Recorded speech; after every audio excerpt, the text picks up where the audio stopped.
Hola, bienvenidos a un nuevo webinar. ¿Me están escuchando sin problemas? Sí, acá en Buenos Aires sí. Perfecto. Bueno, bienvenidos a todos los participantes de este nuevo webinar.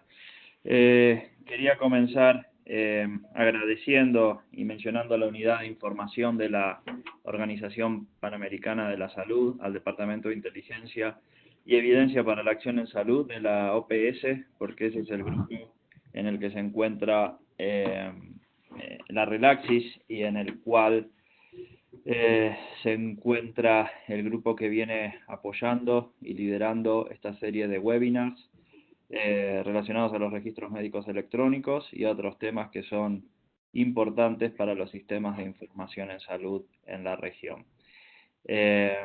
Así que, nada, es un poco el grupo que viene organizando estos webinars. Entonces quería agradecerle a ellos, a Patricia, a la doctora Patricia Ruiz, a Alejandro Giusti también. Y en el día de hoy vamos a tener dos presentaciones. Vamos a comenzar con una presentación de un registro de personas, de la experiencia de Argentina, el RENAPER, y después vamos a continuar con una mesa de discusión donde vamos a tener participantes de distintos países que vienen trabajando con registros médicos electrónicos y que reconocen la importancia de la utilización de identificadores de pacientes para tener registros de salud que sean realmente que se puedan utilizar. Entonces, a continuación vamos a tener una mesa de discusión con representantes de Uruguay, de El Salvador, de Argentina y de México. Pero ahora vamos a comenzar con la presentación de Flavio Broca y Laura Calvelo, que son del RENAPER de Argentina. Muchas gracias, Laura y Flavio, por acceder a esta presentación. Gracias a ustedes por la invitación. Y como les comentaba al principio, la idea, siempre que hablamos de identificadores de pacientes, sale la discusión de la utilización de documentos de identidad o otros tipos de identificadores de personas. Entonces nos pareció interesante describir la experiencia, porque muchas veces estos grupos vienen trabajando en paralelo, digamos, muchas veces no hay una integración. Entonces, nada, queríamos conocer la experiencia, es algo que muchas veces en salud no estamos acostumbrados, pero cuando empezamos a analizar los datos, cualquier tipo de datos, no solamente de salud, es importante entender esta realidad también. Así que muchas gracias, Laura y Flavio, y los dejo para que comiencen con la presentación. Al finalizar vamos a tener una serie de preguntas y después de eso pasaremos a la mesa de discusión. Bueno, buenos días. Mi nombre es Flavio Broca. Soy director general de informática en el Registro Nacional de las Personas. Me acompaña Laura Calvelo y lo que vamos a contarles es cuál es la experiencia de Argentina en la identificación de sus ciudadanos utilizando técnicas biométricas, con lo cual hemos logrado una identidad única. Para poner en contexto, lo que le vamos a contar en unos minutos es un proceso que llevó 10 años. Desde la definición de salir de un sistema manual hasta un sistema de identidad digital. Vamos a tratar de explicarlo en unos minutos, algo que sucedió en todo este tiempo, ¿no es cierto? Primero, me gustaría contarles cuál fue el punto de partida. En Argentina, hasta el año 2008-2009, el documento nacional de identidad era como lo ven en la imagen. Era una libreta de papel con los datos escritos de puño y letra, con una fotografía que se pegaba y con una huella que intentaba darle seguridad al documento, impactando la imagen de huella en tinta, tomando parte de la foto y parte del papel de la libreta, con la idea de que si esa foto fuera removida, se podría verificar. Este sistema era un sistema absolutamente manual y la verificación de la identidad se hacía del siguiente modo. Si observan la imagen a la derecha, hay una ficha con imágenes en tinta de un formulario decadactilar a donde hay 10 impresiones dactilares. Lo que se hacía en la Argentina en ese momento era que cada persona, cuando cumplía la edad de 16 años, se le tomaba una captura similar a esta y eso se guardaba en un fichero papel. Entonces, cuando el ciudadano solicitaba un nuevo DNI porque lo perdía o porque debía renovarlo, alguien debía buscar las huellas tomadas en los formularios papel en tinta y verificarlas contra la ficha que estaba almacenada en el fichero. De ese modo, lo que se hacía era una verificación de identidad de lo que técnicamente sería un 1 contra 1. Evidentemente, este sistema lo que carecía absolutamente era de un modelo seguro, ¿no?, de identidad. De hecho, hay algo que esta técnica no puede resolver, más allá de que los peritos humanos hacían un excelente trabajo, que es verificar si hubiera dos identidades. Porque en ningún momento del proceso se verificaba esa huella contra las 55 millones de fichas que había, sino que siempre era 1 contra 1. Por lo tanto, era muy probable que pueda existir una doble identidad en ese momento. Otra cosa que era inédita en el documento y solo en Argentina sucedía, por lo menos hasta ese momento, era que el documento no tenía vencimiento, con lo cual una persona hacía su documento a los 16 años y luego en toda su vida adulta, si no lo perdía, no lo cambiaba. De hecho, si ustedes observan esa imagen, que es el documento propio mío, esa fotografía de cuando tenía 16, si bien no he cambiado mucho ahora, digamos, podía haber sucedido. Entonces, lo que carecía absolutamente era de una actualización del documento y de un modelo de seguridad. Entonces, este fue el punto de partida. El objetivo que nos propusimos fue generar una base de datos biométrica. Entonces, ¿cuáles fueron las tres claves que tuvimos que avanzar para esto? Lo primero fue, en Argentina tenemos un modelo, digamos, legal, donde, es un país federal, las provincias argentinas registran los hechos vitales, nacimientos, matrimonios y defunciones. Y luego, la nación, a través del Registro Nacional de las Personas, identifica. O sea que son dos procesos separados. En las provincias se registra el nacimiento, se registra el matrimonio, se registra la defunción, pero el que identifica es la nación. Por lo tanto, las provincias son nuestro primer productor de información. Entonces, nuestro primer gran desafío fue conectar a esas provincias con una red. ¿Sí? Si ustedes observan en la animación que acabamos de ver, lo que queremos sugerir es que tuvimos que generar una red de datos y de información conectando a todas las provincias a un punto central. De ese modo, y tomando en cuenta el andamiaje legal, hicimos que todo lo que era el tiempo de traslado de información de papel desde las provincias hacia la nación dejara de ser un problema porque ya físicamente no se iba a generar ninguna información en papel. Entonces, la primera medida fue generar una red informática, estamos hablando, ¿no?, segura, para lo cual utilizamos como técnica VPNs para tener una conexión segura usando la red de datos de Internet, pero usando VPN para tener esa información encriptada. Entonces, la primera situación fue generar una red para transportar la información. Eso nos llevó unos años, hacerla, 2 o 3. Luego hicimos algo que era importante. Hasta el momento de la generación de la red, la información se completaba en varios formularios. Había formularios donde se repetían los datos porque esa información tenía como destino distintos organismos. Por ejemplo, Se llenaba un dato para que se genere el DNI, pero también se llenaba un dato para que vaya al Ministerio de Salud y se generaba un dato para que vaya a la Cámara Nacional Electoral. Todo eso era papel y transcribiendo los mismos datos de un formulario a otro. Imagínense ustedes la posibilidad de errores de transcripción y el trabajo que eso generaba. Entonces, lo primero que ideamos fue, hicimos un ejercicio simple.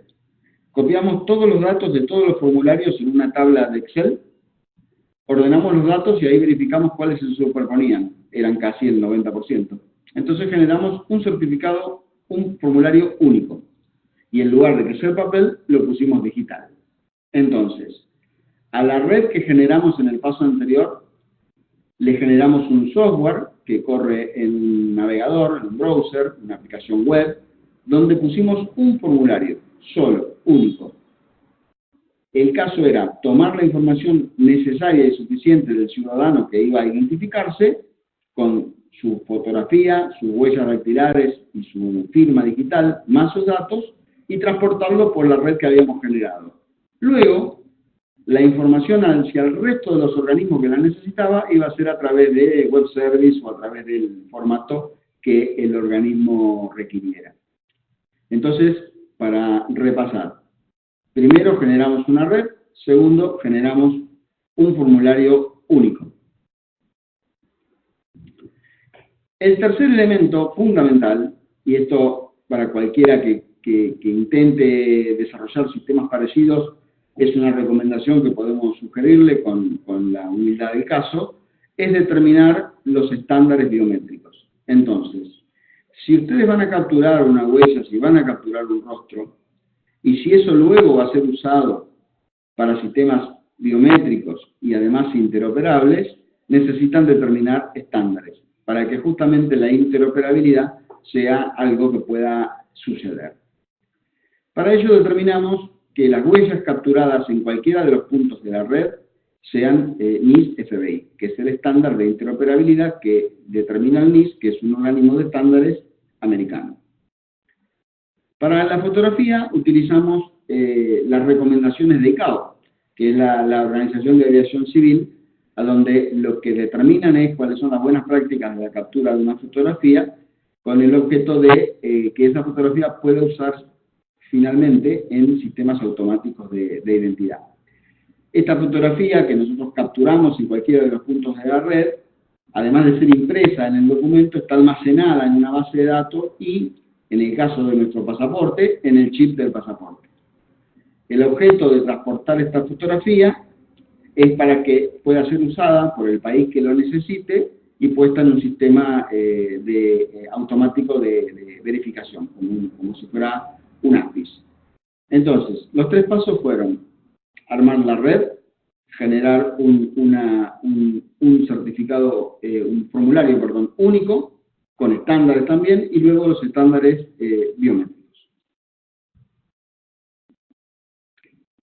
Una vez que teníamos la red, que teníamos el formulario y que teníamos los estándares, lo que teníamos que hacer era colectar los datos. Para colectar los datos usamos las oficinas de los registros civiles, que son unas 3.200 en todo el país, más las oficinas de los consulados en el exterior, y generamos a su vez desde el gobierno nacional un montón de alternativas, que las están viendo en la imagen, que fueron, por ejemplo, camiones fábricas. Ahí al centro de las fotografías, contando de arriba hacia abajo, a la izquierda a la segunda, ven un camión. Eso es un camión fábrica. Es un camión donde se colectan los datos, se verifica la identidad con los sistemas que luego voy a contar cómo es la verificación, y se fabrica directamente en ese camión. El resto de los elementos que ustedes ven ahí son lugares donde solo se colectan los datos y se transmiten a la fábrica nacional para luego imprimirlo, ¿cierto? Luego ven ahí también al centro un maletín. Bueno, ese maletín es una oficina móvil. Ese maletín se abre y dentro está todo el equipamiento necesario para capturar los datos que les conté, más el formulario único. Ese elemento está pensado para lugares a donde las personas por alguna circunstancia no pueden movilizarse. Entonces nosotros llevamos ese maletín y armamos la oficina. Ese maletín tiene que tener conexión a Internet porque todo el sistema está armado online, justamente por los temas de seguridad en el transporte de la información y evitar la manipulación de datos, ya que al momento de generar la captura, la persona está enfrente del oficial público y entonces eso genera una seguridad adicional que la información se está capturando con datos y biometría en un solo momento. Bien, con la red, con el formulario y con los datos colectándose, necesitábamos generar una identidad única, que es algo de lo que nos va a interesar justamente en este evento, que es lo que venimos a contar. Entonces, si ustedes observan este dibujo, y lo miramos de izquierda a derecha, vamos a ver que a la izquierda tenemos un conjunto de información que es la siguiente. Una fotografía, una huella, en realidad son 10, pero al efecto de simplificar el dibujo solo hay una. Y si ven ahí hay un documento que es una partida de nacimiento, y si además observan un poco con más atención, ahí tiene un dibujito que significa que esa partida de nacimiento está firmada digitalmente. Entonces, ¿qué es lo que logramos acá? Logramos que la persona que esté frente determine su identidad con una partida de nacimiento, que es el documento provisto por la provincia donde se registró su nacimiento. En ese momento se está asociando los elementos biométricos, las características biométricas de esa persona con una identidad.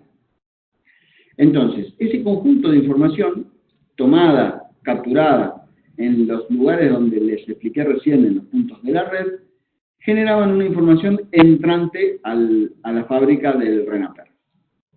¿Cómo nos aseguramos nosotros que esa identidad sea única? De la siguiente manera. El sistema, la sigla ahí que dice AFIS, es un sistema automático de identificación por huellas dactilares, de la sigla en inglés, permite hacer un proceso que es muy interesante y que es algo que comenté al comienzo de esta charla, y que es que un perito humano no puede hacerla, y es la siguiente. Cada vez que una identidad se registra en el sistema, hace una verificación de uno contra todos, todas las veces. Por lo tanto, una vez que entra con una identidad, esa identidad queda registrada y ya no puede haber otra identidad con ese conjunto de huellas. Esto es para darle justamente la característica de identidad única. Para asegurarnos, además, de que esa identidad y que esas huellas se correspondían con ese rostro, lo que hacíamos era, a su vez, relacionar las huellas, los datos y el rostro. Por lo tanto, para los sucesivos documentos que esta persona solicitare al RENAPER, pasaportes o copias del DNI o lo que fuere, siempre vamos a poder verificar huellas y rostro, ambas biometrías a la vez. Por lo cual, la falsificación de identidad o la posible falsificación de identidad se ve realmente disminuida. No asegurada al 100%, porque los sistemas al 100% no existen, pero en principio es muy mitigado el riesgo de poder tener una identidad o de provocar una falsedad ideológica en una identidad. Entonces, ese conjunto de información pasado por el sistema AFIS y luego verificado por el sistema de rostros, generaba una identidad única, que es como hoy lo tenemos resuelto. ¿Qué tiene adentro esa identidad? Tiene un número único, que es un número generado con una ecuación matemática, y ese número, que se llama identidad única, tiene relacionado atributos.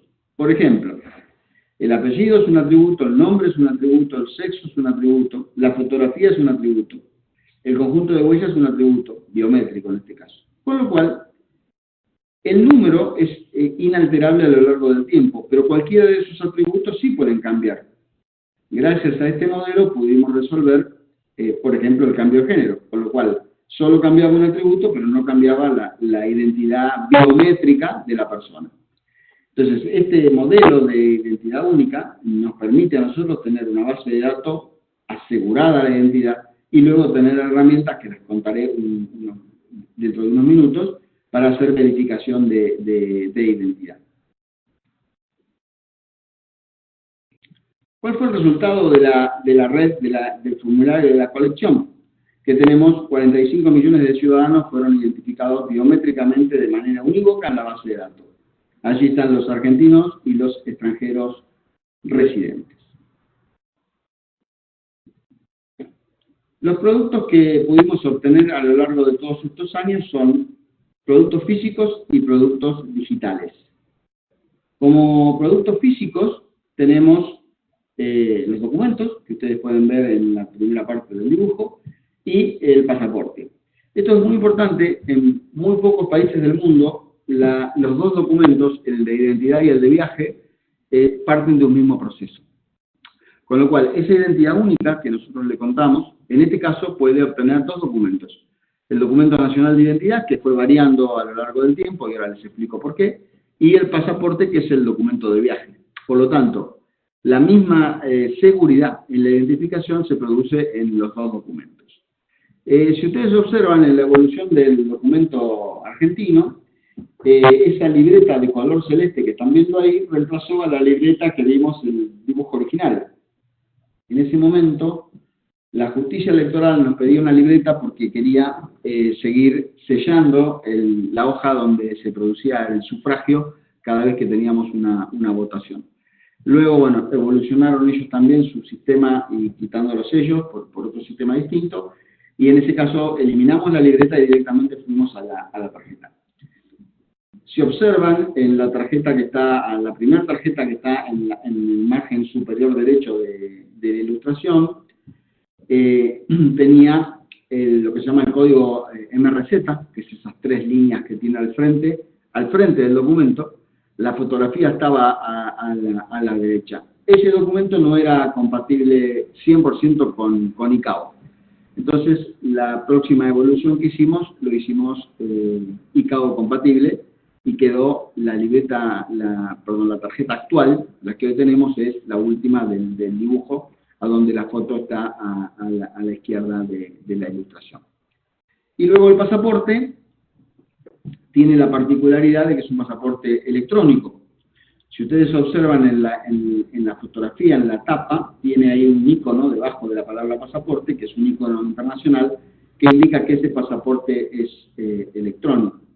Con lo cual, la facilidad que tiene ese pasaporte es que además de la hoja de datos impresa, tiene los mismos datos o algunos de esos datos puestos en la parte electrónica del documento. Por lo cual, la falsificación o la presunta falsificación de ese documento requeriría ya falsificar dos partes. La parte física, visible al ojo humano, y la parte electrónica, visible por el sistema. Esto es en cuanto a los productos físicos que fuimos obteniendo. Y luego les quería contar los productos digitales. Como ustedes ven, en la evolución de la generación de esta identidad única, en el año 2017, cuando el DNI de papel dejó de tener validez legal, decidimos armar un sistema o ofrecer un sistema de verificación de identidad con productos digitales, y funcionan de la siguiente manera. El gobierno argentino expone APIs al público, a la administración pública nacional y provincial, y también a los privados, a donde pueden hacer verificación de identidad. Teniendo en cuenta aquí algunas consideraciones específicas con el tema de la seguridad de la información y la protección de datos personales. Esto es importante que voy a tratar de contarlo. En principio, nosotros estamos regulados por una agencia de protección de datos personales que establece cuáles son los requerimientos para poder usar información llamada sensible. Esta agencia determina que la fotografía es un dato sensible, porque a través de la fotografía, de la observación de la fotografía, pueden deducirse algunos datos como religión, raza, etc. Entonces, ¿qué hicimos para proteger al ciudadano que va a ser susceptible a que verifiquen su identidad? El modelo que usamos es el siguiente. Nosotros, como Estado Nacional, no le damos el servicio directamente al ciudadano. Se lo damos a quien le ofrece el servicio al ciudadano. Para poner un ejemplo, y que se entienda de la manera más práctica posible, vamos a poner como organismo intermedio entre el Estado Nacional y el ciudadano un banco. que es algo que se va a entender fácilmente.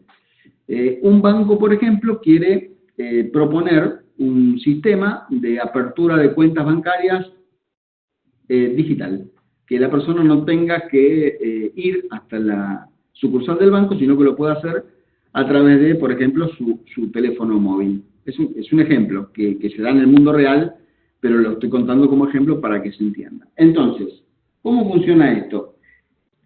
La persona quiere abrir una cuenta bancaria y dice, se pone frente al teléfono, no hay nadie enfrente, está él solo, y dice, yo soy quien digo ser.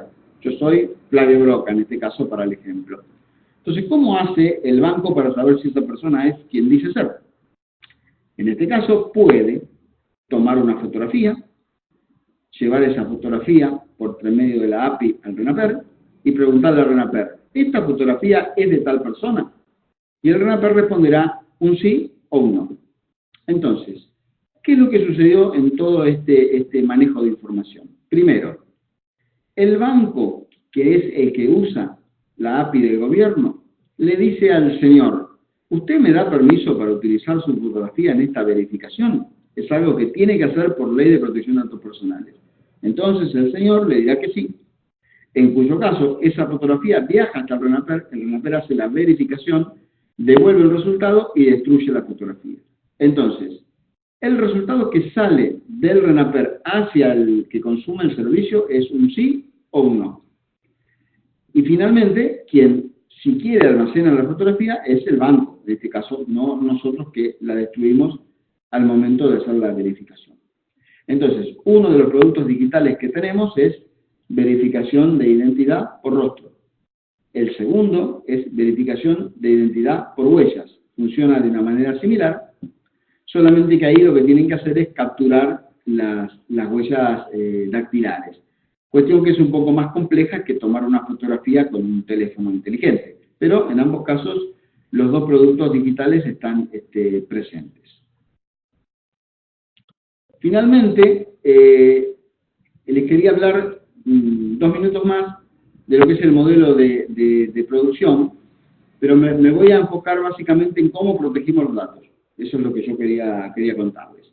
Este modelo que están viendo acá es un modelo de producción de la fábrica, después les muestro el modelo de servicios digitales. Si ustedes observan, este dibujo tiene un rectángulo con 3 compartimentos. El primero, donde está la R, que es el RENAPER, en ese lugar están los elementos biométricos de los datos. Si ven ustedes, está la fotografía, la huella y la mano, esa significa que tiene datos. Eso está en el área privada del RENAPER. Luego tienen a la derecha un equipo que es el de personalización y que fabrica, por ejemplo, el pasaporte. ¿Ese equipo se comunica directamente con la base de datos del RENAPER? No. Se comunica en un segmento intermedio, que es una API, donde en realidad los datos que viajan cuando el RENAPER le contesta a la API y no hay acceso directo del equipo al RENAPER. Entonces, siempre es controlado y en el mundo RENAPER están los datos y solo sale del RENAPER lo que necesita el sistema que vaya a verificar, a imprimir en este caso el pasaporte. De todos modos, este modelo siempre es dentro de la fábrica del RENAPER. Este modelo aplica a la fábrica, pero como modelo ven como los datos quedan en un área y nunca solo pasan al momento de ser impresos. Con el modelo de servicios tenemos algo similar. Esto modeliza lo que yo venía comentando. En el esquema de la izquierda tenemos a 2 personas. La persona que está a la izquierda sería el ciudadano, la que está hacia la derecha es el ejemplo del banco que les conté. Estos dos interactúan con una API. Esa API está en la nube, en este caso para nuestros servicios, en la nube de Azure de Microsoft, y luego se conecta con la nube del RENAPER, que a su vez se conecta con los servicios de verificación de identidad. Como ven, la información del Estado Nacional de las personas está siempre en un área restringida, que sería el área central de este dibujo para este ejemplo. Las personas no tienen acceso directo a ningún elemento más allá de la API. Y la API controla quién es el que accede y qué información le va a dar. Por lo tanto, no hay un acceso a la base de datos. Y además tenemos la siguiente característica. Si miran el dibujo de la derecha, donde dice ABIS, donde dice VOS es una biometría que estamos trabajando en este momento. Como ven, los elementos biométricos están en un área a la derecha, fuera del RENAPER. ¿Qué significa esto? Esto significa que si tuviéramos que cambiar un proveedor de los que hacen la verificación de identidad, que son elementos comprados por el propio Estado, o sea, no es un privado, es el Estado mismo, pero con una técnica específica, con una marca de producto específica. Si tuviéramos que cambiar esa marca de producto, lo podemos hacer, porque en este esquema de servicios que tenemos pensado, todo está armado en capas, por lo tanto podríamos cambiar una capa u otra, sin ningún inconveniente. Bien, acá vamos un poquito a lo que sería la identificación de pacientes. Como ustedes ven, hasta ahora nosotros identificamos ciudadanos.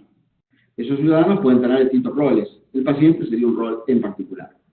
Entonces, ¿podemos hacer una identificación única de pacientes?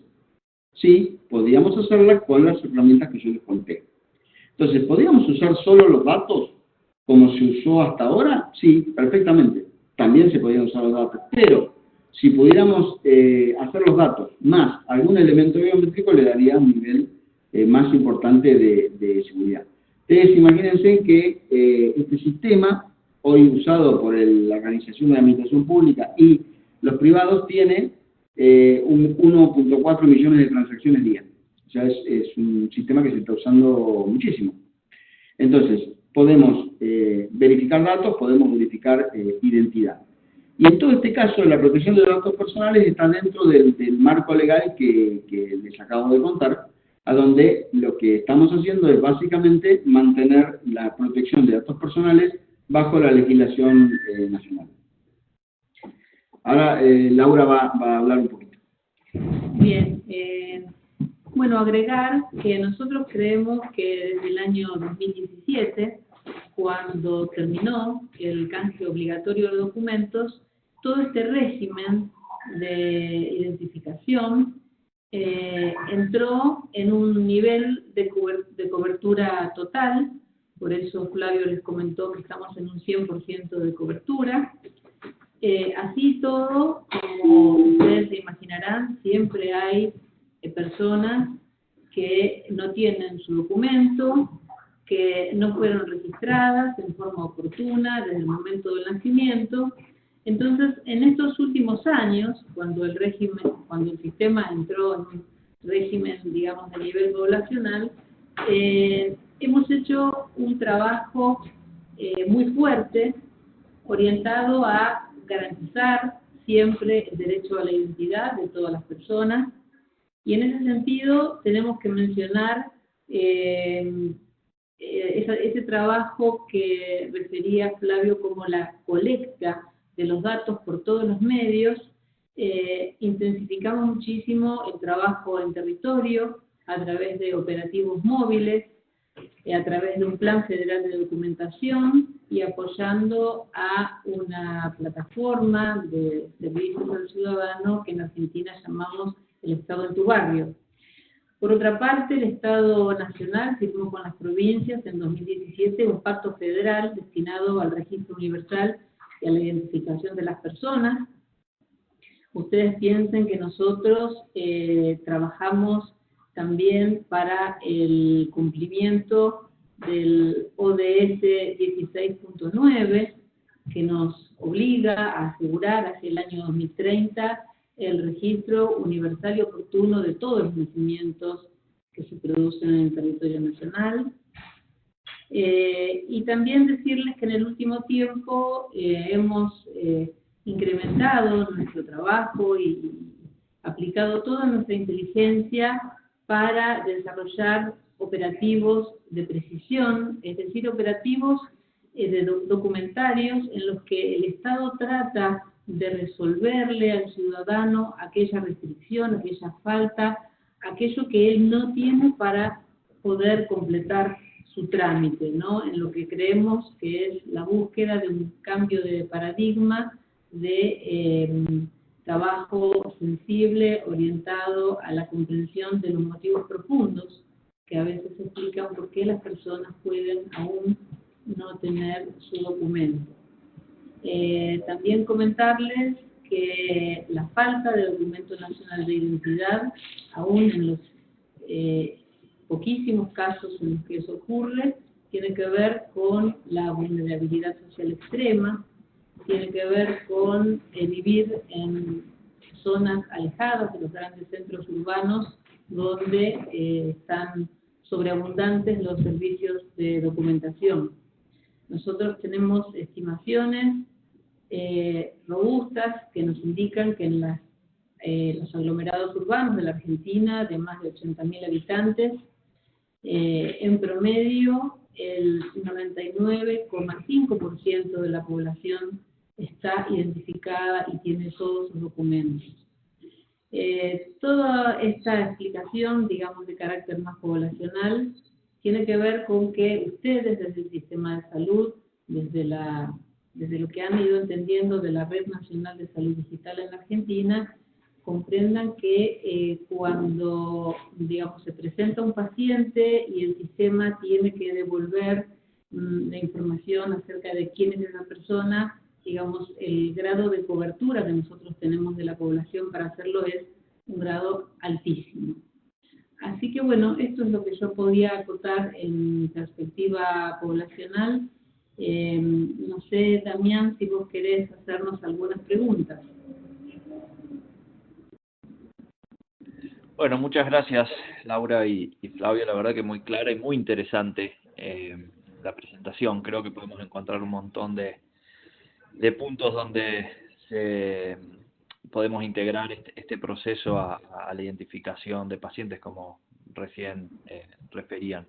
Me gustaría por ahí, porque había una pregunta del público y a mí también me resultó, y por ahí ya, y después necesitamos ya pasar a la otra mesa, pero por ahí pueden comentar cómo harían o cómo tienen planificado o cuál sería la solución para pacientes, por ejemplo, recién nacidos o niños, y la identificación con todos estos datos, ¿no? Que sabemos que por ahí la fotografía del rostro y otros datos biométricos son de utilidad para identificación de por ahí de pacientes adultos, pero en los chicos siempre es complicado. Y bueno, cuando está uno en el rol de paciente, se da a lo largo de toda la vida.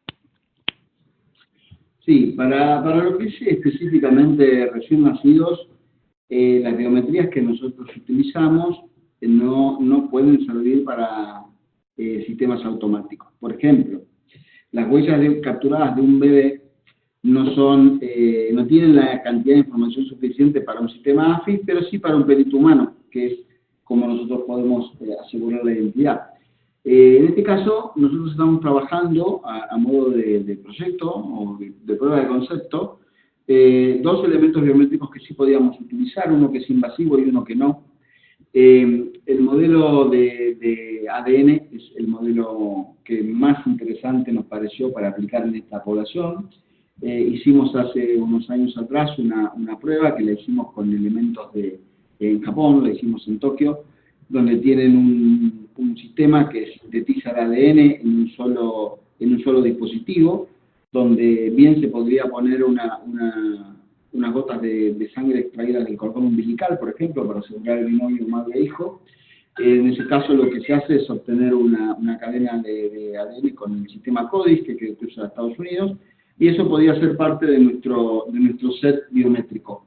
Pero quedó, en ese momento hicimos el proyecto, hicimos el piloto, todo funcionó muy bien en lo que es la prueba de concepto, solo que quedó relegado por un tema de costos. En ese momento los insumos todavía eran muy costosos y no volvimos a verificarlo.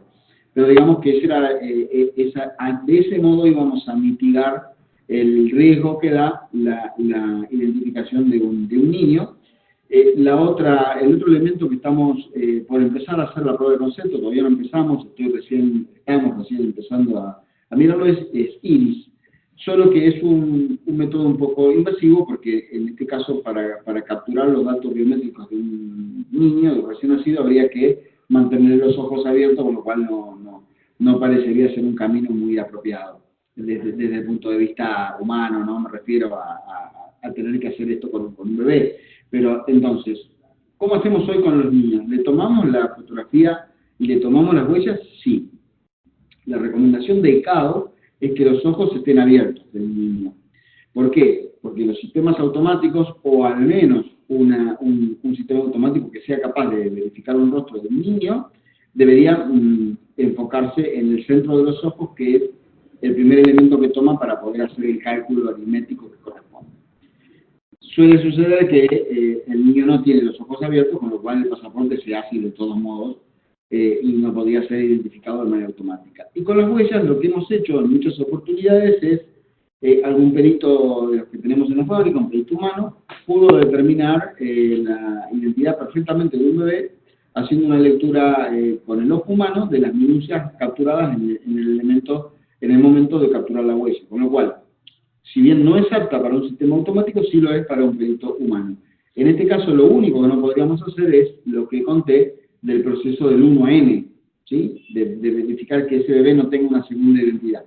Eso recién lo podemos hacer cuando el niño hace su próxima actualización, que es entre los 5 y los 8 años. Ok, muchas gracias Flavio por la explicación. Creo que quedó muy claro y les agradezco a los dos, a Laura y a vos por la participación en este webinar. Si les parece, ahora comenzamos con la segunda parte de esta presentación o de este ciclo, que es un poco el cierre de este ciclo de registros médicos electrónicos. Y lo que vamos a hacer es tener una mesa de discusión con distintos expertos en el tema de distintos países, como para que podamos, basados en las presentaciones que tuvimos en este ciclo y en presentaciones anteriores, discutir y profundizar un poco más en temas relacionados a los registros médicos electrónicos y en particular con la utilización o la importancia de los identificadores de pacientes como para tener registros electrónicos que sean fáciles de utilizar. Entonces me gustaría presentar a las personas, a los profesionales, a los expertos que van a participar en esta mesa de discusión. Lina Sofía Palacio estuvo participando y haciendo una revisión sobre el tema al principio del año pasado y presentó el primer webinar, pero no sé si va a participar de esta mesa, pero quería agradecerla y por eso también la nombraba en esta diapositiva. Pero representando a México tenemos al licenciado Bonifacio Ruggerio Escobar, que va a comentar un poco la experiencia de México. También tenemos al doctor Juan Gil de Uruguay, para comentar también la experiencia en ese país y otros temas. Juan estuvo participando el año pasado en otra serie de en otro ciclo que hicimos sobre identificadores y los registros médicos electrónicos. Daniel Risato de Argentina, también participando de esta discusión, el doctor Daniel Risato, y Juan Carlos Martín Pérez de El Salvador, que es el director de TIC en el Ministerio de Salud de El Salvador. El año pasado también tuvimos gente de El Salvador, Natalia y Sonia, creo que era el nombre, que participaron y contaron la experiencia de la identificación de pacientes, así que muy interesante ese tema. Entonces quería darle la bienvenida y por ahí, si pueden saludar, les podemos habilitar el micrófono. A ver quién puede comenzar. Hola Damián, ¿cómo te va? Hola Dani, ¿cómo estás? Hola Damián, Bien, ¿cómo acá estás? desde Buenos Aires, Argentina. Gracias por la invitación y un placer estar con ustedes. Hola Damián, buenos días. Bonifacio Rogerio desde México. Hola Bonifacio.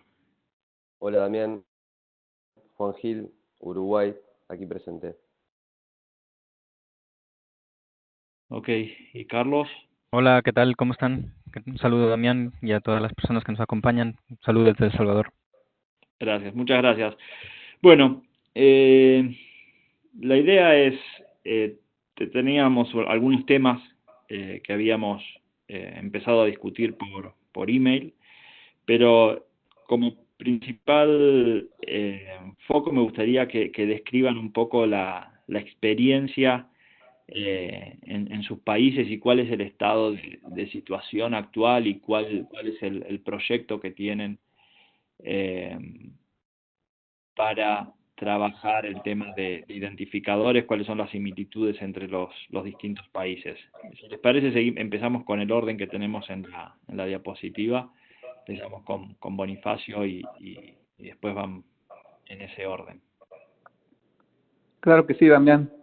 Buenos días a todos. Aquí en México nosotros empezamos la conformación del índice maestro de pacientes y de personas a partir de un padrón general de salud que nosotros comenzamos a copiar desde 2012 con todas las instituciones de seguridad social o que proveen seguridad social a la población. En este caso, conjuntamos la información de todas las instituciones y conformamos un padrón inicial de 132 millones de registros, de los cuales se comenzó a hacer un primer análisis inicial, se comenzaron a quitar duplicidades, a eliminar pues registros que finalmente no tenían las características completas para identificar a una persona, y a partir de ahí pues generamos un índice maestro de alrededor de 122 millones de personas.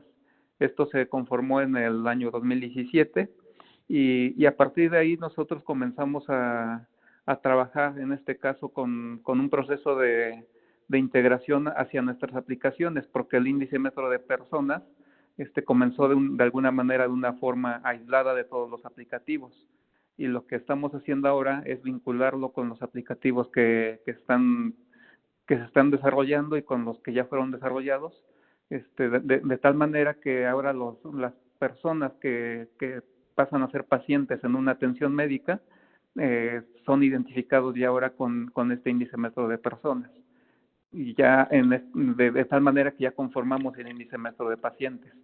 Esto ha sido muy importante porque para nosotros la trazabilidad de las personas, saber las atenciones que se les ha proporcionado, sobre todo los diagnósticos que se les por los cuales llega una persona a atenderse, es lo que estamos evaluando de alguna manera, de tal manera que lo que queremos sacar al final con esto pues es pues de qué se enferman las personas a través del tiempo. Y bueno, como lo comentaba, pues estamos en un proceso de implementación ahora de este índice maestro de personas a nivel nacional a través de los nuevos desarrollos. ¿Y qué es lo que estamos haciendo? Bueno, lo que hicimos, como este padrón es muy pesado, digamos, de integrarlos a los aplicativos, nosotros, como ustedes saben, no tenemos una aplicación pues única, digamos, centralizada. Nosotros, además de una aplicación centralizada, tenemos aplicaciones que funcionan de manera offline. Pero en ese sentido, lo que estamos haciendo es separar este índice maestro de personas para que cada entidad federativa aquí o provincia, digamos, tenga su propio padrón integrado a los aplicativos que funcionan offline.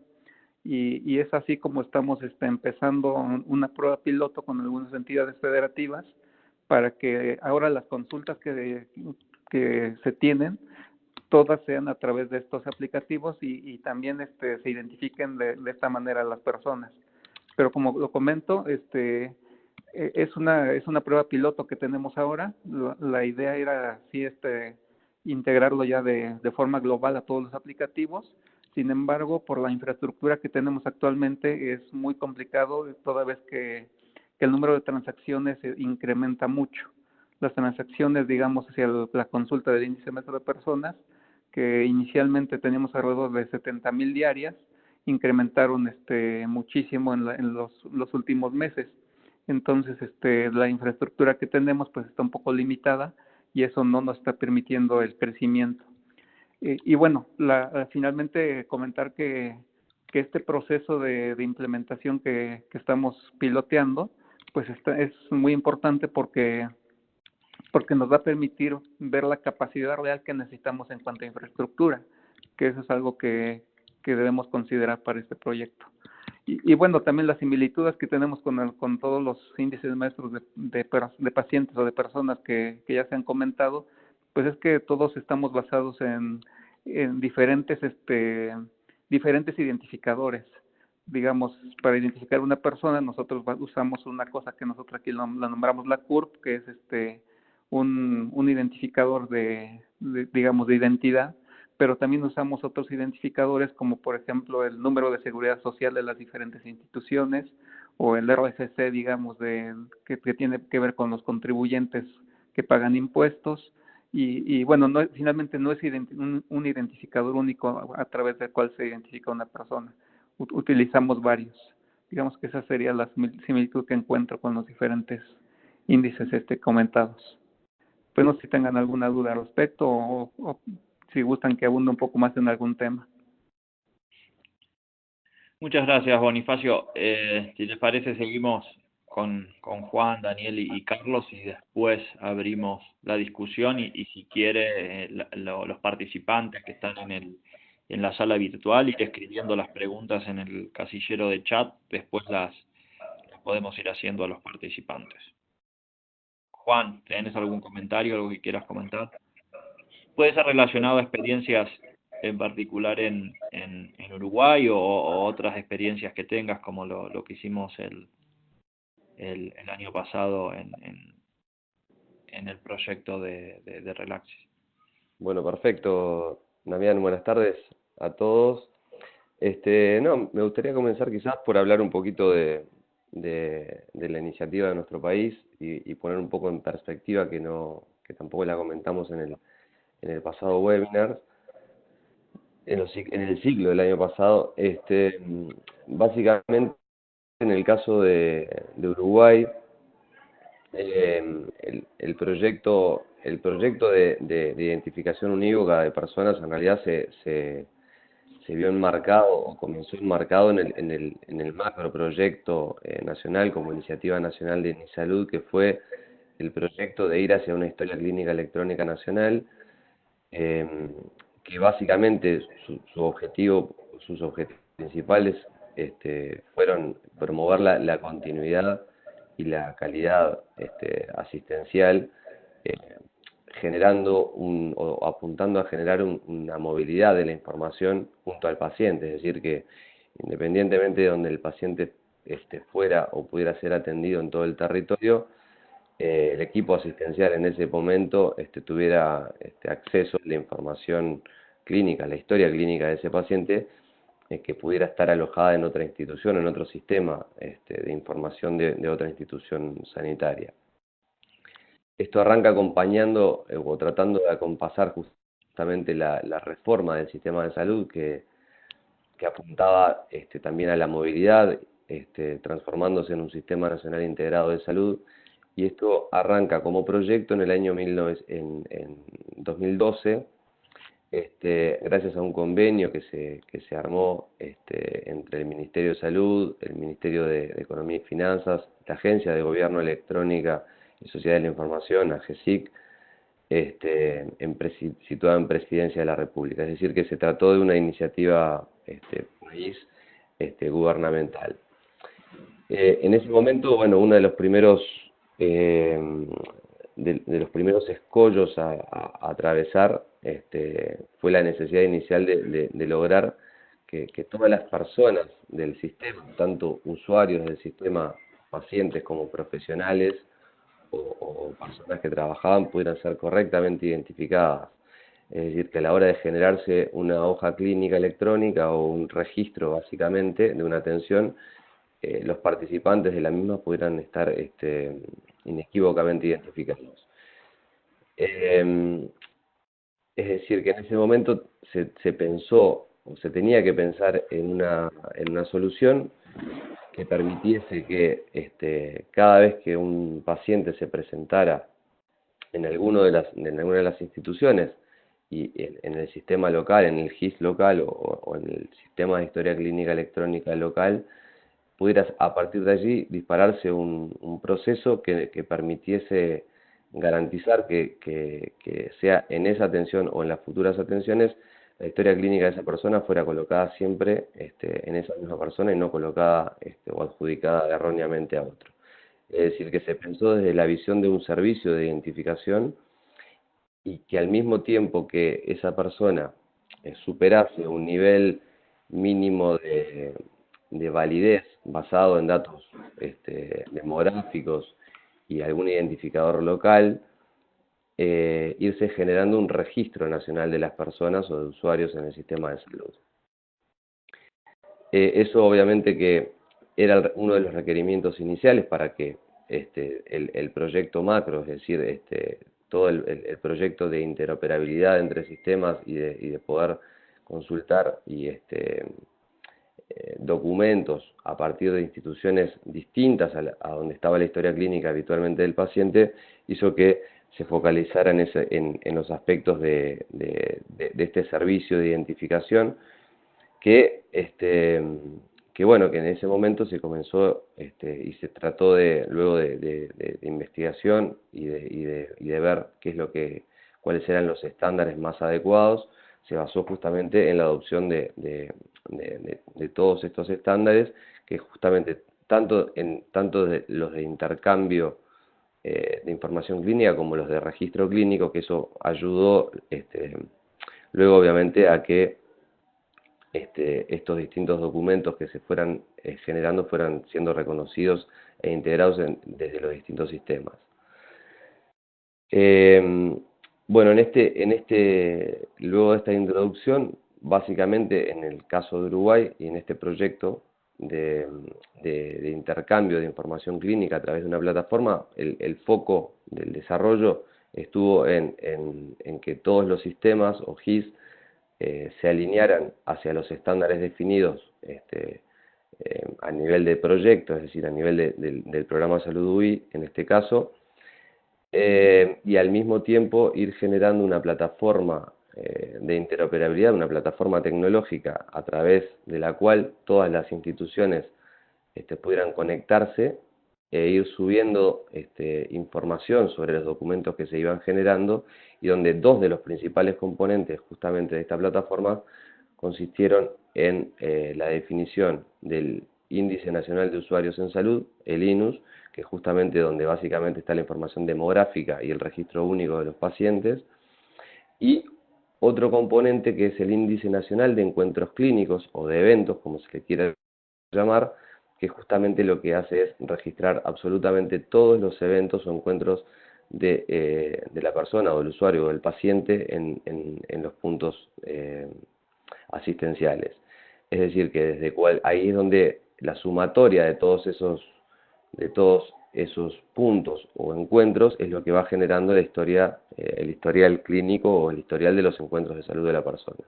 Y queda absolutamente disponible luego para ser consultado desde cualquier punto frente a un requerimiento asistencial, y siempre y cuando se validen los niveles de acceso del equipo de salud y previo consentimiento de la persona también, del usuario del sistema.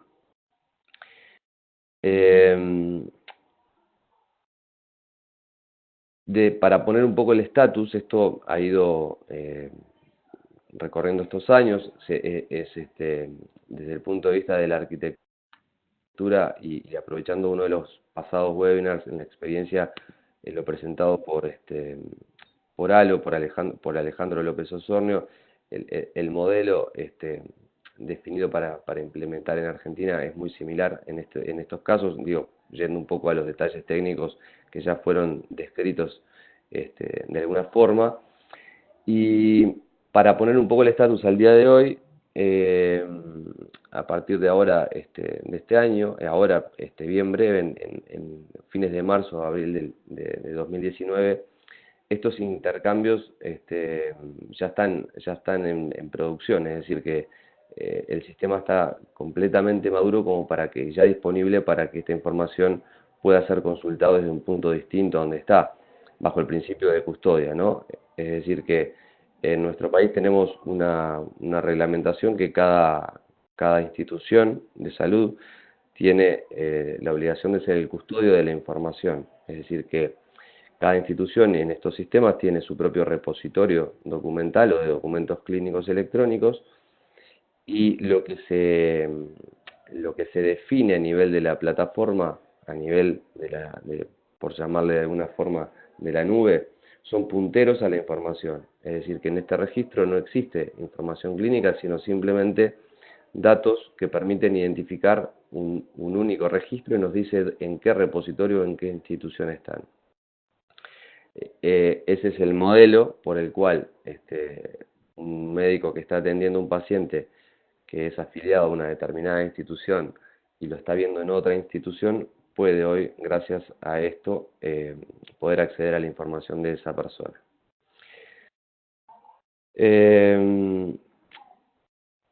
No sé si específicamente agregamos algo más, o Damián, no sé qué te parece. Está muy bien, Juan, la descripción que hiciste, y creo que la situación en Uruguay, y te agradezco por haber comentado porque no tuvimos una presentación específica del país, pero creo que queda claro y suma a la discusión. Me gustaría por ahí conocer, porque tenemos algunas preguntas también de la gente, entonces me gustaría que por ahí Daniel y Carlos presenten la experiencia en su país y después abrimos un poco la ronda de preguntas que tenemos, que ya el auditorio está haciendo.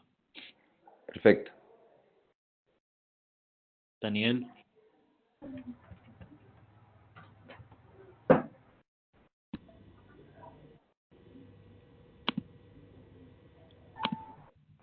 Sí. Te escuchamos.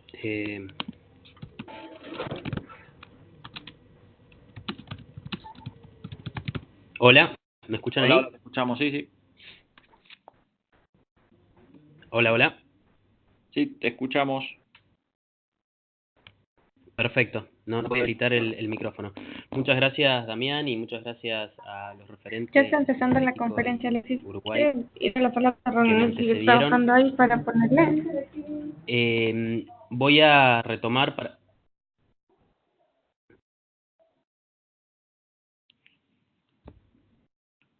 Hola, ¿escucho otra voz?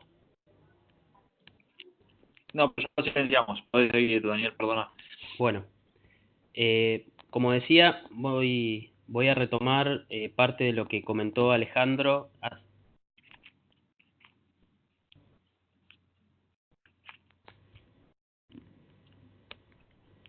Cuando me digan, empiezo. Dale. Bárbaro. Voy a retomar parte de lo que comentó Alejandro López Osornio, el director nacional de Sistemas de Información en Salud, hace 2 días, respecto de la utilidad del identificador único de pacientes en la Red Nacional de Salud Digital, y también lo que comentó Juan Gil de la estrategia que siguieron en Uruguay, dado que la estrategia nuestra está muy alineada con esa visión de, más que un identificador, lograr servicios de identificación que sean estándar y que de alguna manera sean universalmente adoptados en todo el país. Y en este sentido está bueno hacer como una mínima introducción de cómo es el sistema de salud en Argentina, que es súper fragmentado, como seguramente en otros países de la región también es, donde tenemos una parte de la población que tiene cobertura pública exclusiva, que depende de los estados provinciales, pero no así del Estado Nacional. El Estado Nacional cumple una función más de rectoría, pero no atiende pacientes, que esto sí hacen los diferentes estados provinciales. Un gran sector o subsector de la seguridad social, con las famosas obras sociales, tanto nacionales como provinciales, y un sector más pequeño, que quizás representa un 10% de prepagas o de pago de bolsillo, en lo que respecta a la atención.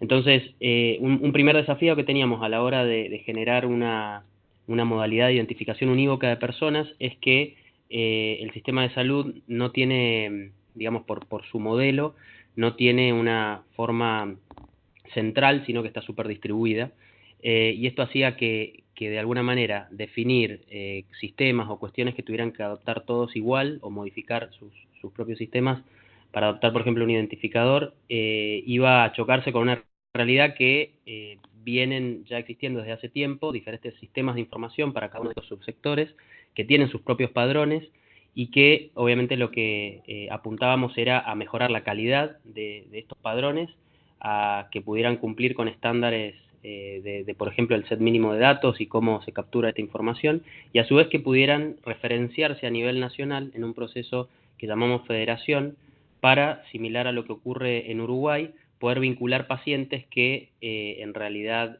si bien se atendieron en diferentes lugares, son la misma persona. Y en ese sentido, obviamente que también retomo la charla previa de Flavio Broca, de RENAPER y de Laura Calvelo, porque hay una clara estrategia fundacional, podríamos decir, respecto de la identificación ciudadana de todas las personas que son naturales de Argentina, pero también aquellos extranjeros que tramitan su DNI, y en esos casos, que podríamos decir que es un 80-90% de las personas en Argentina que pueden atenderse en alguna institución de salud, prácticamente con esta característica y esta exhaustividad a la hora de identificar a las personas, tanto por el plástico, digamos el DNI tarjeta, que tiene todos los datos necesarios de este set mínimo de datos, como a través de la captura de esta misma información por medios ópticos del código, llamémosle 2D, el PDF 147, o una especie de QR, Data Matrix, que tiene el documento y con el cual yo puedo extraer información de la identificación de esa persona, pero también y sobre todo con el servicio web que provee el Registro Nacional de las Personas, y nos devuelve la información del paciente. La verdad que tenemos una base muy sólida como para poder avanzar en estandarizar la forma en que se identifican las personas en salud. Sin embargo, también es una realidad atenderse en el territorio argentino por proveedores de salud, sobre todo del ámbito público, es un derecho, y yo no debería dejar de registrar o poder registrar correctamente a un individuo por más de que no traiga su documento o no tenga un documento nacional, sino que sea un extranjero, un turista que está de paso o una persona que está tramitando su identificación.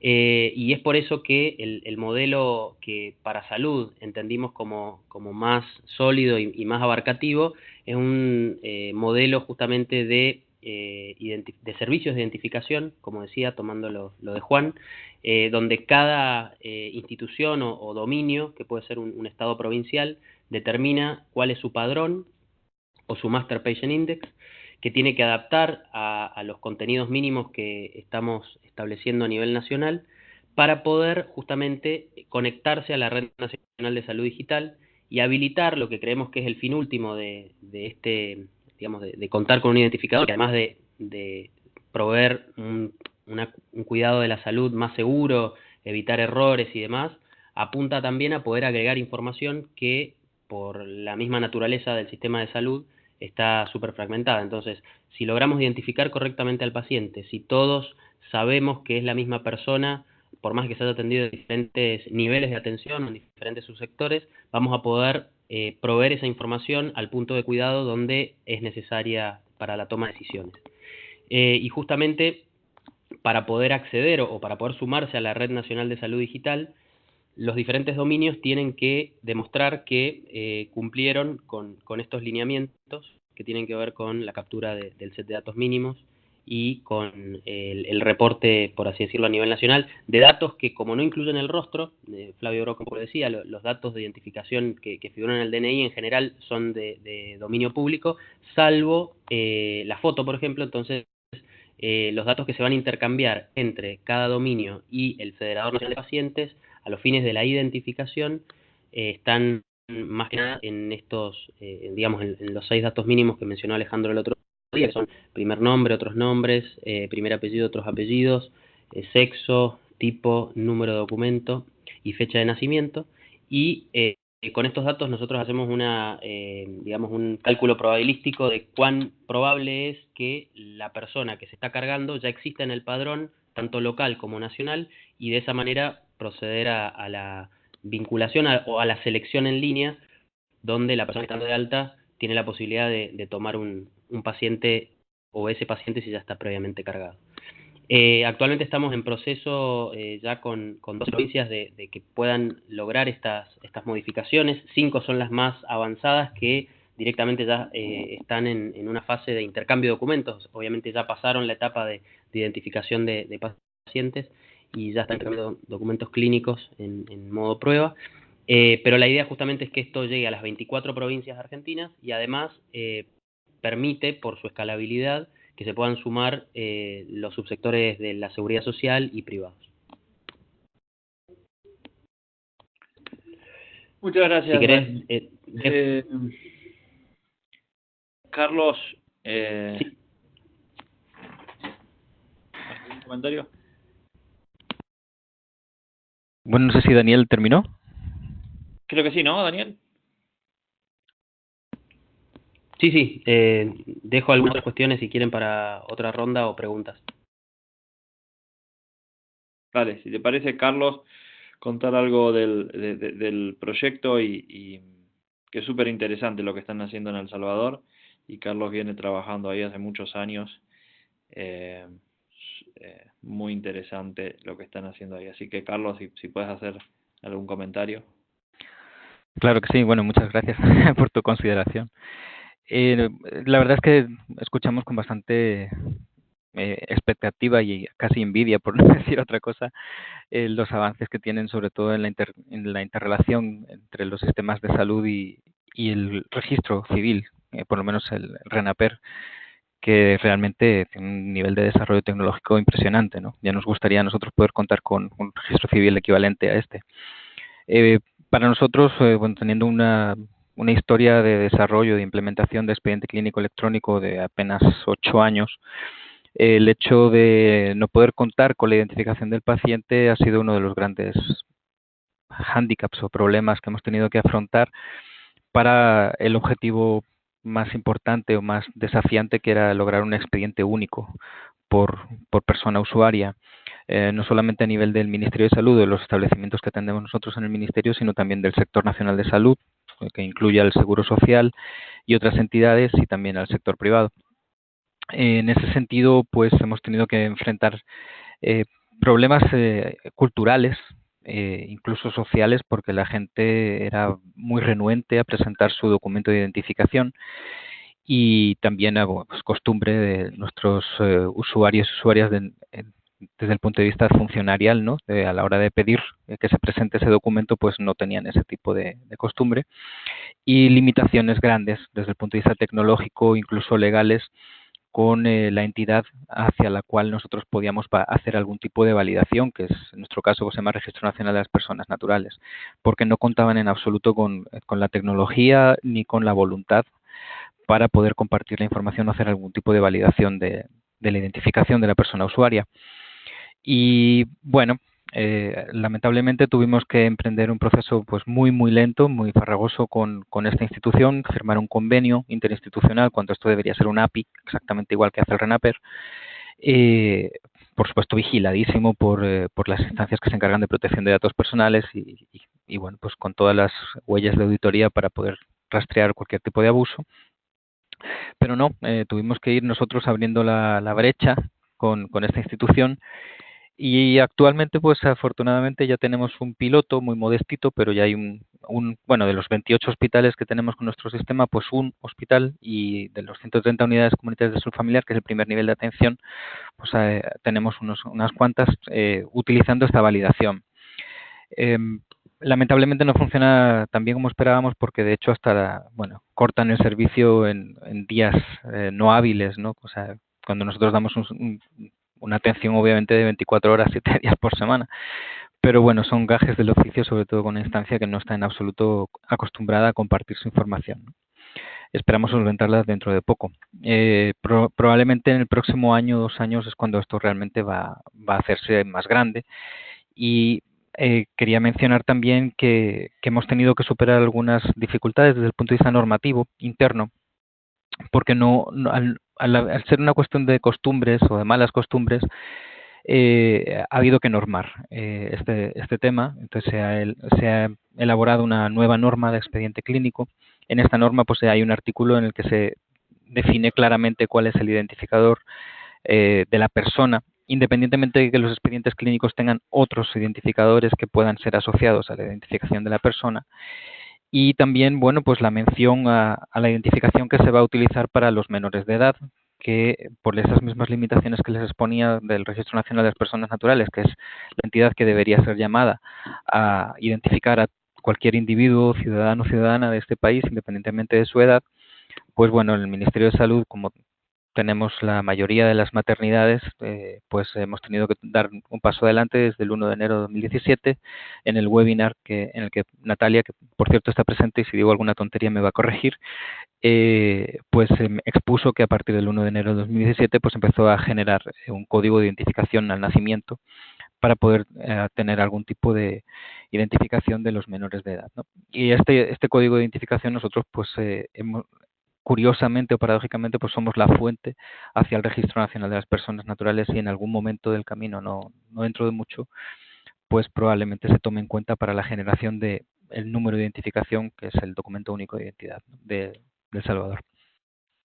Eso sería un poco mi comentario, solo agregar una cosita más, y es que otra de las características o las particularidades que tiene nuestro sistema es que estamos procurando que se integre con información del contexto de la persona, lo llamamos ficha familiar, ahí se documenta pues la vida de la persona, las condiciones de su vivienda, servicios públicos que recibe, nivel educativo, etcétera, y también algunas características desde el punto de vista comunitario. Esa información pues la estamos intentando vincular con el expediente clínico.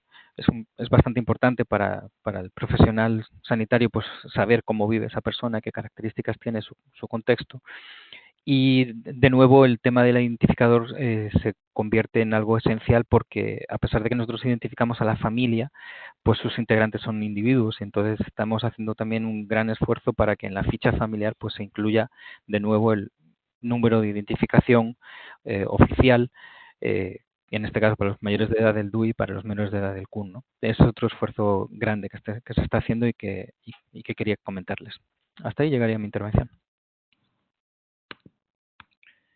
Muchas gracias, Carlos, por la presentación. Y de nuevo, muy interesante lo que están haciendo en El Salvador, todo con recursos o con herramientas open source. Esa es una definición que Carlos viene empujando hace mucho tiempo y que la vienen manteniendo. Así que felicitaciones.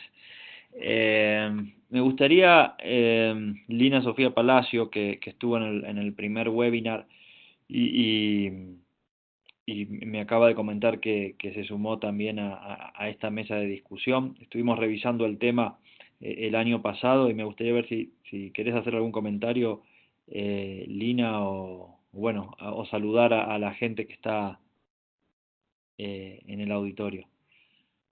Sí, gracias, Damián. Pues viendo los temas de la mesa, que era precisamente sobre la implementación, las experiencias de implementación en los países, nosotros desde la academia, digamos, acompañamos todas estas experiencias, ayudamos a documentarlas, ayudamos a decir, digamos, a generar conocimiento de qué es lo que puede estar funcionando y la importancia de este identificador único poblacional. Nosotros aquí en México lo vemos.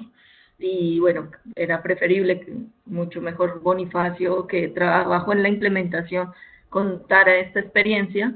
Desde la academia nosotros queremos, digamos, facilitar de alguna manera la información que hay disponible y trabajar con ella para el análisis de la atención de un paciente, de la trazabilidad, de la posibilidad de vincular bases de datos que nos permita ver cómo es el estatus de ese paciente y si llega a una mejora o si por el contrario, digamos, llega a un desenlace no adecuado.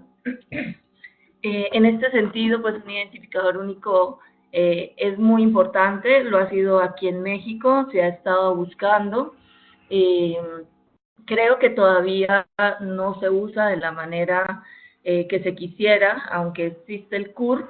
Digamos que una de las grandes sugerencias a México es que el CURP tiene esta información que puede dar información confidencial de las personas y que debería en algún punto tal vez cambiarse, y que Salud lo ha hecho, ha creado, digamos, un número de identificador único a partir de varios identificadores, tratando pues de garantizar como la confidencialidad de la información de las personas en este índice maestro de pacientes.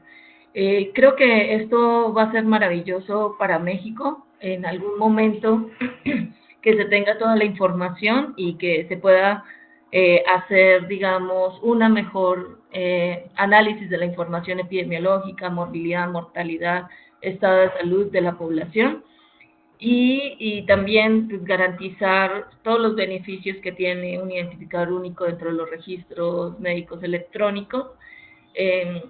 Creo que en esto se debe seguir trabajando, aprovechar las experiencias que nos han contado pues todos los compañeros de la mesa, y diseminar de alguna manera en la región pues las experiencias exitosas para los países que están queriendo transitar, digamos, por este rumbo, buscando cuál será el mejor camino, tal vez el más costo efectivo para implementar esto en sus países.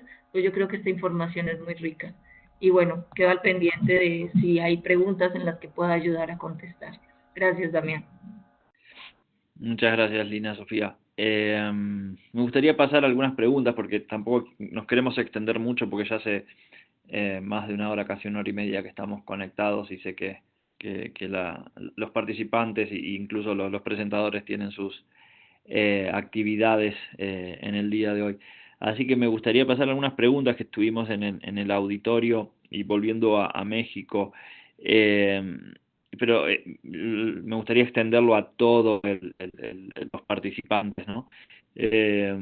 Preguntaban cómo hicieron con el manejo de duplicados. Ese es siempre un problema o una situación que uno debe trabajar o identificar, y de alguna forma, cuando uno identifica que hay pacientes duplicados o personas duplicadas, registros duplicados en la base de datos, no tiene que presentar mecanismos de fusión o de decir, bueno, este es el mismo paciente o no, de detección también de esos duplicados. Entonces, la pregunta era puntual para Bonifacio, para México, cómo trabajaron en ese tema, y también si hay un identificador de paciente que se esté pensando, digamos, como un identificador a nivel nacional en México. Esas son las dos preguntas. No sé, Bonifacio, si podés comenzar. Sí, claro. Bueno, en el caso de la duplicidad de información o de registros, como ya comentaba, nosotros en México el índice maestro de personas, en este caso, inició como un esfuerzo de consolidación de las diferentes bases de las instituciones. En este caso, como la información provenía de las instituciones, lo que hicimos fue pedirles que hicieran una limpieza inicial de sus bases de datos, de tal manera que lo que nos enviaran los registros, todos los registros en su mayoría tuvieran CURP, que es el identificador único nacional, que es lo que se tiene. Pero desafortunadamente pues no todas las instituciones tenían esa posibilidad de hacer un proceso de limpieza, y nos mandaban pues lo que tenían. En ese sentido, pues lo que nosotros identificamos inicialmente de los 120 millones de registros o 130 millones de registros que nos estaban enviando, identificamos que por lo menos un 14% de la información estaba duplicada. Es decir, que toda la información que nos enviaban, por ejemplo, había duplicidades de personas que tenían diferentes derechohabiencias que nosotros aquí le nombramos. Por ejemplo, había doble afiliación, o una persona estaba afiliada en dos instituciones, en diferentes modalidades, digamos, y de esas duplicidades teníamos alrededor de 14 millones de personas que estaban afiliadas en por lo menos dos instituciones. Y así, por ejemplo, en tres instituciones teníamos alrededor de 569,000 personas que estaban afiliadas a tres instituciones, y esas eran las formas de cómo estábamos identificando inicialmente la duplicidad, tomando en consideración únicamente la este identificador que nosotros nombramos CURP, que es identificador nacional, y bueno, teníamos alrededor de 15 millones de registros duplicados. Entonces, lo que hicimos ahí inicialmente fue pues tomar en cuenta solamente esta información que tuviera CURP y con estas 15 millones de duplicidades. Y bueno, lo que hicimos pues fue primero hacer una identificación de que si este identificador único que teníamos era similar en las diferentes bases de datos, pues, y bueno, no solo este identificador, además la fecha de nacimiento, la entidad de nacimiento coincidía, entonces se fusionaba el registro. Y de tal manera que esto fue muy, pues, relativamente fácil porque pues teníamos ya esa información. Realmente la parte difícil para nosotros fue identificar o sacar digamos, eliminar las duplicidades de las personas que no contaban con este identificador único, que era alrededor de 20 millones de personas que no tenían esta identificación, o es un identificador, pues lo que nos mandaban las instituciones eran solamente el nombre de la persona, sus apellidos, su fecha, entidad de nacimiento, pero no este identificador.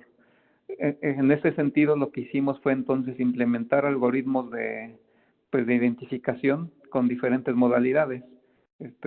Bueno, pues muchos de ustedes conocerán algoritmos como Soundex, como distancias mínimas, y eso fue lo que utilizamos para identificar. Y ahí lo que usamos o lo que determinamos fue utilizar un umbral para determinar si una persona era idéntica a otra o no. Y ese umbral finalmente lo establecimos en que si la persona se parecía en un porcentaje, digamos, de mayor al 82%, entonces se determinaba que era la misma persona. Y bueno, si era menor ese porcentaje, entonces se pasaba a otro proceso de revisión. Realmente ese fue el proceso más complicado, como lo comentaba, y finalmente también eso fue lo que también nos permitió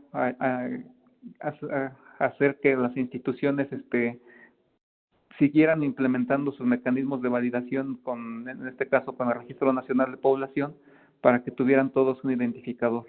Porque si bien actualmente usamos, como ya comentaba en una intervención anterior, utilizamos diferentes identificadores además de la CURP, era muy complicado o es muy complicado realmente determinar si una persona es la misma que otra persona que está en otro evento o en otra institución, únicamente teniendo los datos personales, porque pues aquí en México pues hay un sinfín de personas que se llaman Juan Pérez Pérez y que nacieron en la misma fecha de nacimiento y en la misma entidad de nacimiento.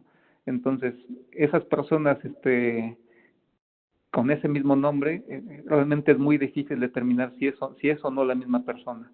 En ese sentido, lo que estamos exigiendo ahora a las instituciones es que agreguen un identificador de tal manera que cuando lleguen los registros a nosotros sea más fácil el proceso de identificación. Y bueno, también actualmente con los procesos que ya tenemos en los aplicativos, pues lo que hacemos es que los médicos o las personas que registran información buscan a la persona en el índice maestro de pacientes y bueno, ahí les despliega un número de personas que son, digamos, similares, de tal manera que quien está registrando la información puede seleccionar la persona que, de acuerdo a los documentos que tenga de identificación, selecciona a la persona que considera en este caso en la recepcionista o quien captura la información. Y bueno, pues como ya comentaba, el tema de la identificación todavía se continúa y vale la pena mencionar aquí que a nosotros tal vez no nos costó tanto el proceso de conformación del índice maestro, pero lo que sí nos está costando mucho es el proceso de mantenimiento, porque una vez que se tiene identificada una persona, como ya comentaba, no se garantiza que cuando llega otra persona con una identidad similar, pues sea la misma. Y toda vez que además tenemos ya eventos vinculados a las personas, no estamos garantizando ahorita con un 100%, digamos, de certeza de que los registros sean de la misma persona. Precisamente porque en muchos registros de diferentes subsistemas no teníamos esta identificación única. Entonces, con lo que tenemos o con lo que tenemos de histórico, es muy complicado hacer esa identificación o garantizar esa trazabilidad. Y esto comentando un poco también lo que ya comentaba Dina Sofía en el sentido de cómo lo estamos haciendo en México, el tema de la trazabilidad.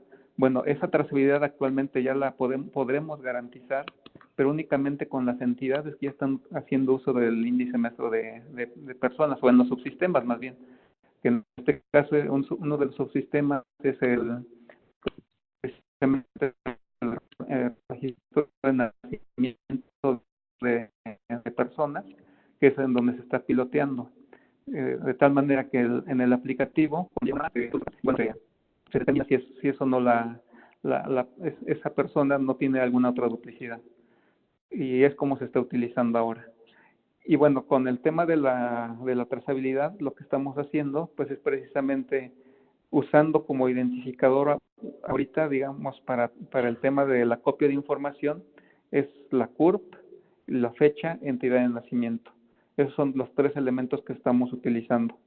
No estamos utilizando o uniendo, digamos, las trazabilidades con aquellos registros que no cuentan con CURP o con entidad de nacimiento o con fecha de nacimiento, toda vez que, como ya comentaba, esto es un riesgo que no estamos que no nos estamos permitiendo de alguna manera, para no dar datos incorrectos al momento de que una persona requiera o solicite su trazabilidad de en qué atenciones médicas ha estado, qué procedimientos se han realizado. Si no tenemos la información completa de la persona, mejor se descartan los registros. Y bueno, un poco también comentando la pregunta de Alfonso Jiménez en cuanto al identificador que se va a utilizar para la universalización. La realidad es que no tenemos ahora un identificador definido entre todas las instituciones, toda vez que, como ustedes saben, aquí cada institución tiene su propio expediente clínico electrónico, y bueno, aún cuando envían la información de sus padrones a la Secretaría de Salud, este proceso de implementación que estamos haciendo del índice maestro de personas se está haciendo únicamente en la Secretaría de Salud, no con las otras instituciones. Este es un tema que seguramente tenemos que conversarlo con las demás instituciones en diferentes mesas que ya se están proponiendo, pero todavía no llega ese momento, digamos, de definir cuál va a ser el identificador que se va a utilizar. Si se va a utilizar el identificador que tenemos ahora definido en salud, o se va a utilizar únicamente la CURP, que es el que comentaba que es como el identificador más, pues un poco más exacto, digamos, que tenemos aquí en México. Y bueno, pues eso es lo que puedo comentar ahora.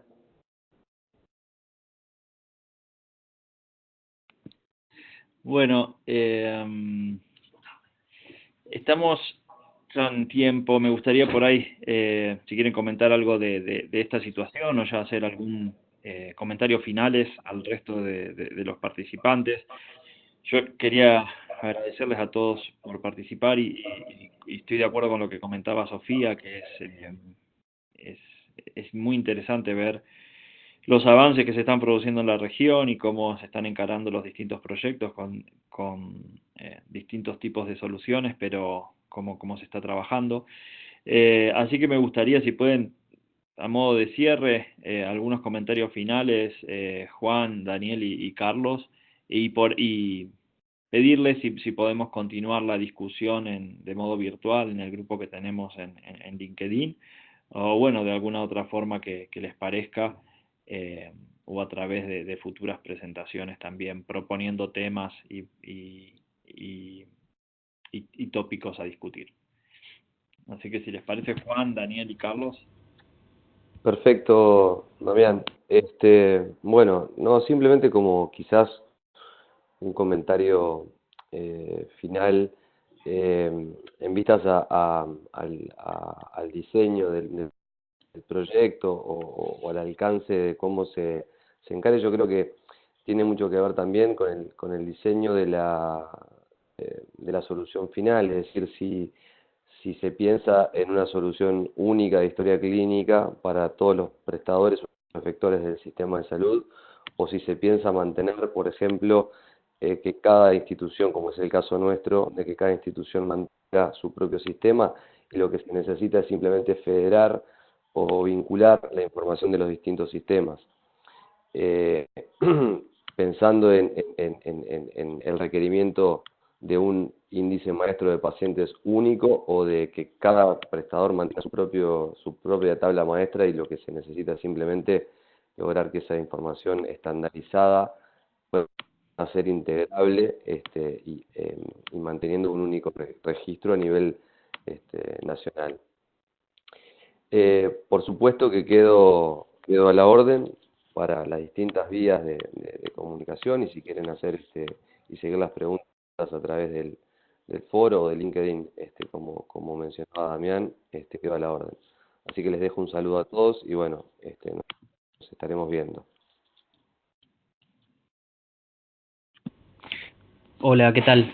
Por mi parte, también como para cerrar, que digamos transmitir que en nuestra visión, y entiendo que es compartida por muchos de los actores, la identificación es más un proceso que un identificador. Si bien el identificador tiene un rol importantísimo y lograr tener un identificador nacional de pacientes en muchos lugares ha resuelto muchas cosas, entendemos que lo que le pasa a México y lo que pasa en muchos lugares del mundo, en Argentina incluso, es que no está dado sobre todo los errores porque el identificador sea mejor o peor, sino porque las personas que cargan datos y que empadronan o registran pacientes son justamente personas, son humanos, cometemos errores, y eso se refleja, por ejemplo, en la tasa de duplicados que mencionaban, que es similar a la reportada en la literatura. Entre 10 y 20% de las personas que se empadronan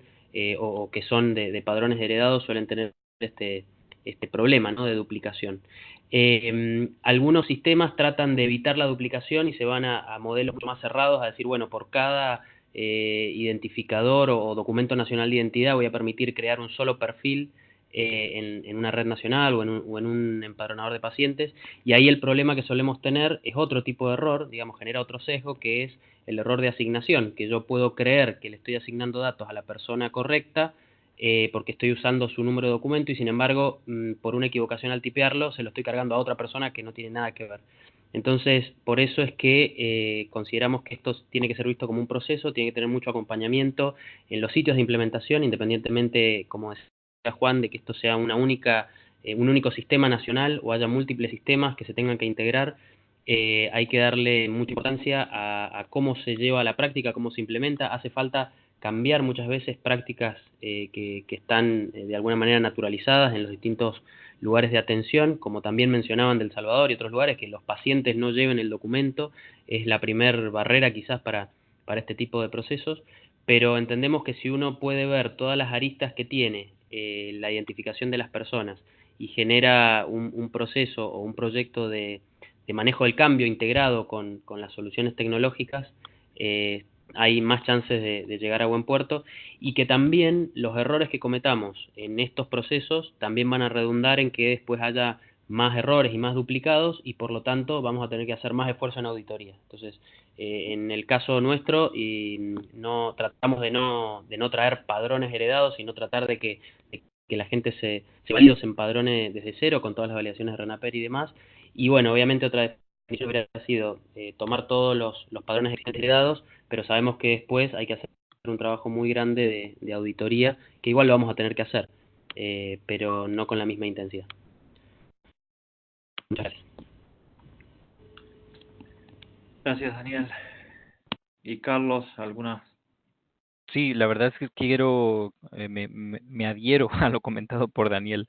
Realmente el tema del identificador es más un proceso que el logro del objetivo propiamente dicho de la asignación y el uso del identificador. Nosotros necesariamente, a pesar de que pues, desde el punto de vista teórico estaríamos de acuerdo en que hay que tomárselo con mucha calma, pues lo estamos haciendo así, muy paso a paso. La verdad es que nos estamos aprovechando bastante de las experiencias que en otros países ya se han dado. Y bueno, pues la verdad es que esperamos que en estos próximos 2 años podamos resolver algunas de las situaciones de uso del identificador, ya con la normativa vigente, ya con los sistemas interconectados con el Registro Nacional de las Personas Naturales, y bueno, pues ya la población un poquito mejor educada en el sentido del uso de la información por su propio beneficio, no tanto porque a la institución le convenga, ¿no? Así que, por supuesto, quedamos nosotros a la orden, a vuestra disposición para cualquier comentario, cualquier eh, reunión o consulta adicional, y agradecerte, Damián, la invitación a este panel. Muchísimas gracias. Bueno, no, yo les agradezco a ustedes y a todos los participantes por haber participado de esta serie de presentaciones, de webinars. Y la verdad que es muy gratificante ver el interés que sigue despierto en este tema, en los sistemas de información en salud y en los registros médicos electrónicos. Tuvimos picos de 100 y pico de participantes en algunas de las presentaciones y mantuvimos siempre registros por encima de los 60, 70, todas las presentaciones que hicimos en este ciclo, así que me parece que tenemos que seguir empujando desde la Relaxis, desde el Departamento de Inteligencia y Análisis en Salud de la OPS, para fortalecer y brindar soporte a los distintos países de la región en la implementación, en la adopción de los registros médicos electrónicos, porque estamos convencidos que si se aumenta la adopción de los registros, va a hacer que los sistemas de información en salud se fortalezcan y mejoren, porque vamos a tener información más confiable y obviamente eso nos va a permitir tomar mejores decisiones. Así que les agradezco muchísimo a todos los participantes, a los expositores, a Lina Sofía Palacio por participar en la revisión de la literatura y el proyecto que presentamos el año pasado, y a todos los participantes de Argentina, El Salvador, Uruguay, México, que se sumaron a esta iniciativa, y espero poder convocarlos nuevamente, espero este año y si no el año próximo. También vamos a generar un documento, como hacemos siempre con los proyectos, y tenemos los grupos de discusión, los grupos de LinkedIn, las redes sociales, en donde podemos continuar las discusiones y continuar los intercambios, así que nos encontramos por ahí. Así que nuevamente les agradezco a todos y bueno, cerramos esta serie de presentaciones de webinars del inicio del año. Muchas gracias y seguimos conectados.